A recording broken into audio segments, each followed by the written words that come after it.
명절 아침, 제 신발이 사라졌습니다. 시어머니가 일부러 빨아버리셨어요. 안녕하세요. 저는 결혼 8년 차 며느리 김서연입니다. 이 이야기는 제가 왜 이제 더 이상 명절에 참고 살지 않기로 했는지 그 계기가 된 날에 대한 이야기입니다. 결혼하기 전에는 명절이 그냥 조금 귀찮은 날인 줄 알았어요. 하지만 결혼하고 나서 명절은 제가 며느리라는 사실을 가장 선명하게 느끼게 하는 날이 됐습니다. 저희 시댁은 전통이라는 말을 참 좋아합니다. 시어머니는 결혼 첫 해부터 늘 이렇게 말씀하셨어요. 여자는 출가 외인이야. 명절은 시댁에서 보내는 거지. 친정은 명절 지나고 가면 돼. 그 말은 선택이 아니라 통보에 가까웠습니다. 그래서 저는 결혼 후 8년 동안 단 한 번도 명절 당일에 친정에 간 적이 없었습니다. 명절이 되면 아침 일찍 일어나 전 부치고 국 끓이고 설거지하고 손님 맞이하고 친척들이 오면 웃으면서 인사하고 부엌으로 다시 들어가 계속 일을 했습니다. 그렇게 하루가 끝나면 제 몸은 이미 제 것이 아니었어요. 그리고 다음 날 식은 점과 남은 갈비를 싸들고 친정에 갔습니다. 항상 마음 한켠이 무거웠어요. 왜 나는 명절 당일에 엄마 얼굴도 못 볼까? 그래도 참았습니다. 다들 그렇게 사는 줄 알았거든요. 그러다 시아버지가 돌아가시고 난 뒤 모든 게 조금씩 달라졌습니다.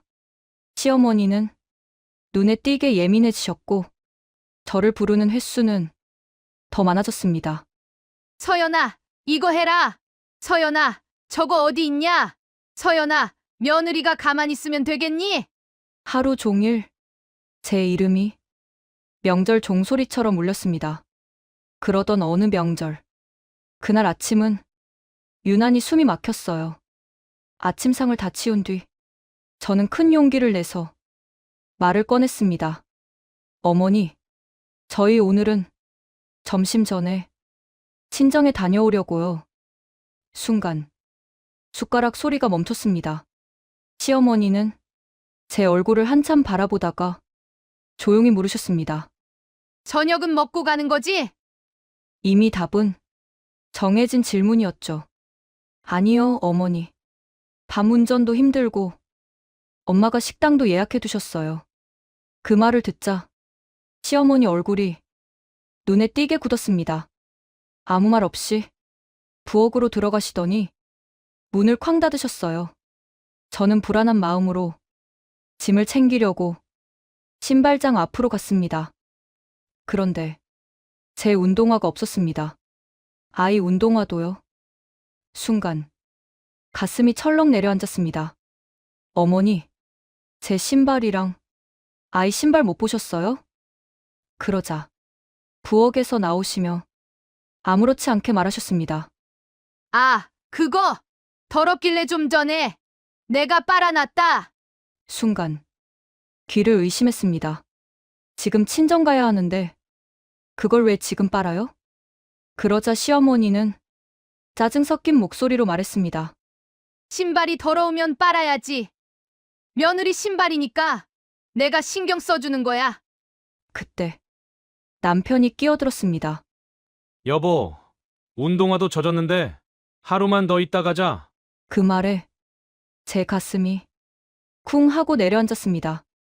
결국 또 제가 참아야 하나, 또 포기해야 하나, 그 생각이 들었어요. 그때 방에서 늦잠 자고 나오던 진우이가 상황을 보더니 저를 따로 불렀습니다. 언니 엄마 일부러 그런 거예요. 뭐? 친정 못 가게 하려고 운동화 빨아버린 거예요.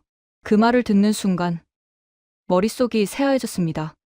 저는 화장실로 들어가 드라이기를 켜고 신발을 말리기 시작했습니다. 그런데 문 너머에서 시어머니 목소리가 그대로 들려왔습니다. 내 아들이 걔네 식구들이랑 웃고 떠드는 거 생각만 해도 꼴 보기 싫다. 명절인데 며느리가 시댁에서 일 좀 더 해야지. 이럴 때 며느리 부려먹지. 언제 부려먹어? 그 순간 손이 덜덜 떨렸습니다. 그 말은 제가 그동안 느꼈던 모든 감정을 확인시켜 주는 말이었거든요. 저는 화장실 문을 열고 거실로 나왔습니다. 어머니! 시어머니가 깜짝 놀라셨습니다. 저희 지금 바로 갈게요. 그러자 아까와는 전혀 다른 목소리로 말씀하셨습니다. 아들 하룻밤만 더 자고 가면 안 되겠니? 엄마 혼자 남겨두고 가면 너무 외롭다. 눈물까지 글썽이시는데 남편은 또 흔들렸습니다. 여보, 엄마가 저러시잖아. 하루만 더 있자. 그 순간 저는 처음으로 분명하게 말했습니다. 아니, 오늘은 간다. 그때 신우이가 나섰습니다. 오빠 언니 데리고 가. 엄마 외로운 거랑 언니 친정 가는 거랑 아무 상관없어. 덕분에 우리는 겨우 시댁을 빠져나왔습니다. 차 안에서 남편은 한참 말이 없었습니다. 그러다 조심스럽게 말하더군요. 미안해, 난 그냥 엄마가 불쌍해서. 저는 창밖을 보며 조용히 말했습니다. 나는 한 번도 불쌍해 본 적 없을까? 그 이후로 저는 더 이상 명절을 참지 않습니다.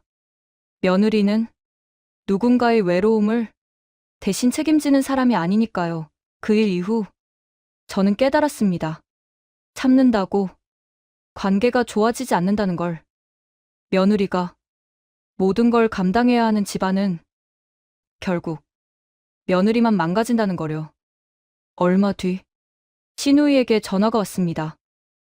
언니, 이번 명절에 엄마 모시고 제주도 여행 가요. 연휴 내내라서 언니는 집에서 푹 쉬세요. 그 말을 듣는데 가슴이 확 트이더군요. 그런데 며칠 뒤 시어머니에게 전화가 왔습니다. 아들, 너네도 제주도 같이 가면 안 되겠니? 울먹이시는 소리에 저는 남편 핸드폰을 받아 조용히 말했습니다. 어머니, 저희 여행 경비 어머니가 다 내주시면 같이 갈게요. 잠시 침묵. 그리고 아주 차가운 목소리. 그건 좀 그렇지. 그렇게 전화는 끝났습니다. 그 이후로 시어머니는 이상하게도 명절 이야기를 먼저 꺼내지 않으십니다. 그리고 올해는 신우이가 시어머니 모시고 해외여행을 간다네요. 저요? 집에서 혼자 조용히 명절을 보냅니다. 처음으로 아무 눈치도 보지 않고 아무 죄책감도 없이요. 명절에 며느리를 붙잡아야만 외로움이 달래지는 사람이라면 그 외로움은 며느리의 몫이 아니니까요. 임신했으니까 제 엄마 장례식엔 가지 말래요. 그 말을 시어머니에게서 직접 들었습니다. 저는 결혼 5년 차 30세 김서윤입니다. 이 이야기를 꺼내기까지 참 오래 걸렸습니다. 말로 꺼내는 순간 그때의 냄새, 그때의 목소리, 그때의 표정이 다시 살아나거든요. 그래도 이제는 말할 수 있을 것 같았습니다. 왜냐하면 이 이야기는 저만의 상처가 아니라 누군가에겐 내가 이상한 게 아니었구나 하고 숨을 돌릴 수 있는 이야기일지도 모르니까요. 임신 5주 차 2주를 확인하고 기뻤던 건 딱 하루였습니다. 그 다음부터 지옥이 시작됐어요. 물만 마셔도 토했고 공기 냄새만 맡아도 울렁거렸습니다. 하루에 10번 넘게 토하다 보니 목 안이 다 헐어 피가 섞여 나오기 시작했어요. 병원에서는 입덧이 심한 편이네요. 라는 말만 반복했습니다. 20주가 지나면 괜찮아진다던 입덧은 20주가 넘어도 끝날 기미가 없었고 결국 집에서 링게를 맞으며 하루하루를 버텨야 했습니다. 그때 제 친정엄마가 매일같이 오셨어요. 왕복 1시간이 넘는 거리였습니다.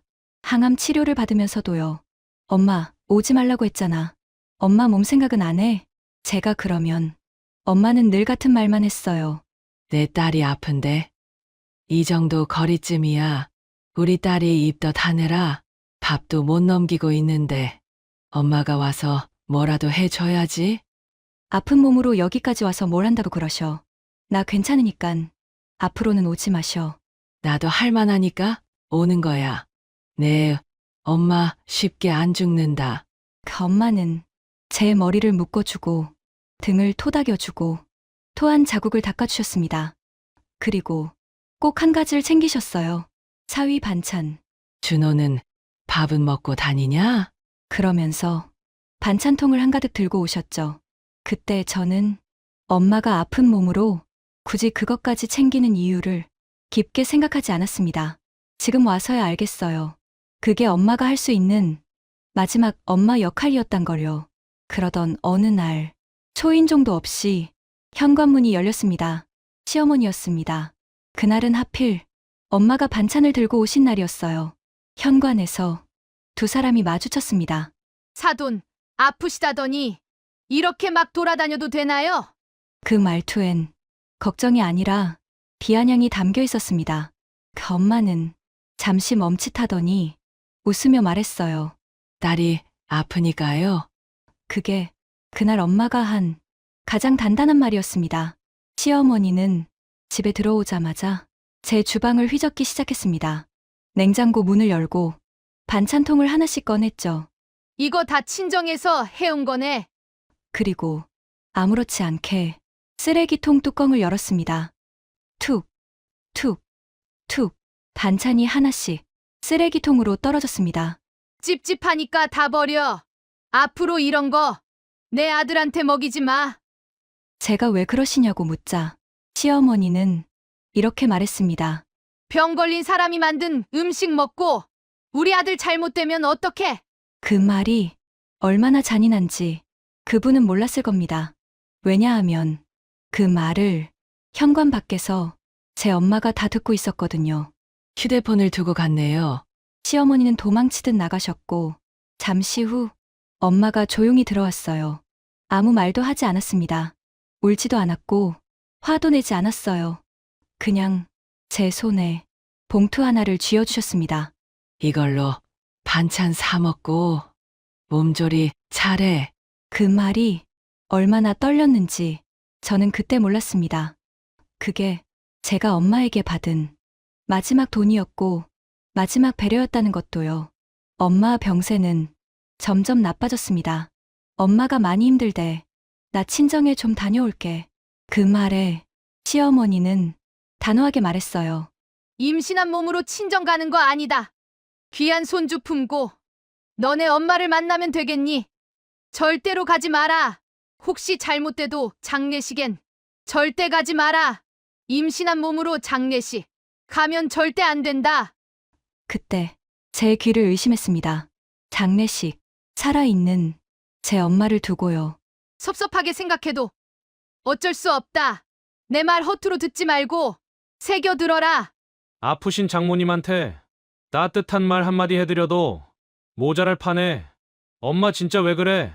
다 너들 건강 생각해서 그런 건데 너는 애미 맘도 몰라주고 내 마누라 편만 드는 거냐? 장모님이 아픈 몸으로 만들어다 주신 반찬 나도 너무 죄송해서 아껴 먹고 그랬는데 왜 그걸 쓰레기통에 버렸어? 자식 새끼 키워봤자 다 소용없다더니 하시면서 시어머니가 울기 시작했습니다. 남편은 그런 어머니가 안쓰러운 건지 남편이 시어머니를 달래주는데 내가 잘못했어. 모자가 세트로 제 속을 긁어대는 것만 같았습니다. 아이가 태어났고 엄마는 병원을 향해 한 걸음에 달려오셨습니다. 손주를 안고 웃으셨습니다. 예쁘다. 그 웃음이 제가 본 마지막 엄마의 웃음이었습니다. 몇 달 뒤 엄마는 돌아가셨습니다. 니네 엄마 장례식에 가지 마라. 애 태어난 지 얼마 되지도 않았는데 갔다가 아들 손주한테 병이라도 얼마 오면 큰일이다. 너네 식구들도 다 이해해 줄 거니까 절대 가지 마. 아말 같지도 않는 소리에 대꾸도 안 하고 집을 나서니 시어머니가 뒤에서 욕을 하시더라고요. 저와 남편은 3일 내내 빈소를 지켰습니다. 하지만 시어머니는 끝내 오지 않았습니다. 부의금도 없었고 전화 한 통도 없었어요. 대신 이런 말을 했습니다. 갈 때 돼서 간 거니까 괜히 울고불고 하지 마라. 집안 분위기 망친다. 그 말은 제 가슴에 돌처럼 박혔습니다. 얼마 전 시어머니가 위암 판정을 받았다는 연락이 왔습니다. 너는 시애미가 큰 병에 걸려 누워 있는데 내다보지도 않니? 할 말이 없어서 아무 말도 안 했더니 내일 집으로 애 데리고 와라. 우리 귀한 손주 얼굴이라도 봐야 내가 살겠다 데리고 올 거지. 저는 조용히 말했습니다. 아이는 나중에 보여드릴게요. 찝찝해서요. 어머니 다 나으면 보여드릴게요. 너 지금 뭐라고 했니? 돌아가신 저희 엄마한테 어머니께서 하신 말씀이세요. 벌써 잊으셨어요? 그 말은 복수가 아니었습니다. 기억이었습니다. 사람들은 말합니다. 그래도 시어머니인데, 하지만 저는 압니다. 가족이란 이름으로 해도 되는 말과 해서는 안 되는 말이 있다는 걸. 찝찝하다는 그 말은 제 엄마를 2번 죽였고 저를 완전히 다른 사람으로 만들었습니다. 이 이야기를 듣는 분들 중 혹시 비슷한 말을 삼키며 살고 계신 분이 있다면 꼭 말해주고 싶습니다. 당신이 예민한 게 아닙니다. 그 말이 너무 잔인했던 겁니다.